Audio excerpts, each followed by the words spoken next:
બનાસકાંઠા જિલ્લાના પાલનપુર નગરપાલિકાએ શહેરને સ્વચ્છ અને પ્લાસ્ટિક મુક્ત બનાવવા માટે વિશેષ અભિયાન શરૂ કર્યું છે. આ અભિયાનમાં વેપારીઓ, સંતો, મહંતો, લારી ગલ્લાવાળા અને વિવિધ સોસાયટીના રહીશો સક્રિયપણે જોડાયા છે. નગરપાલિકાના ચીફ ઓફિસર જીગરભાઈ પટેલ, પાલિકા પ્રમુખ ચીમનલાલ સોલંકી અને ઉપપ્રમુખ નાગજીભાઈ દેસાઈની આગેવાનીમાં અભિયાન ચલાવવામાં આવી રહ્યું છે. વેપારીઓ પોતાની દુકાનો અને લારી ગલ્લા પર પોસ્ટ લગાવ્યા છે. તેઓ ગ્રાહકોને કપડાની થેલી સાથે આવવા માટે પ્રોત્સાહિત કરી રહ્યા છે. નગરપાલિકાની ટીમ દુકાનો બહાર કચરો ફેંકનારા વેપારીઓ સામે દંડાત્મક કાર્યવાહી કરી રહી છે. આબુ હાઈવે પર આવેલી રાજમહેલ બંગલોઝ, વેલેન્સિયા વિલા અને બાલાજી સિટી જેવી સોસાયટીના રહીશોએ પણ પ્લાસ્ટિક મુક્ત અભિયાનના બેનરો લગાવ્યા છે. નગરપાલિકાની આ પહેલને લોકોનો વ્યાપક પ્રતિસાદ મળી રહ્યો છે. વેપારીઓ અને નાગરિકો બંને પ્લાસ્ટિકના વિકલ્પ તરીકે કપડાની થેલીનો ઉપયોગ કરી રહ્યા છે. નગરપાલિકા વધુને વધુ લોકોને આ અભિયાનમાં જોડાવા માટે અપીલ કરી રહી છે.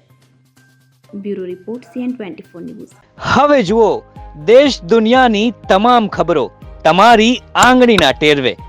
ઉઠાવો મોબાઈલ અને Google Play Store પરથી ડાઉનલોડ કરો અમારી CN24 ન્યૂઝ મોબાઈલ એપ.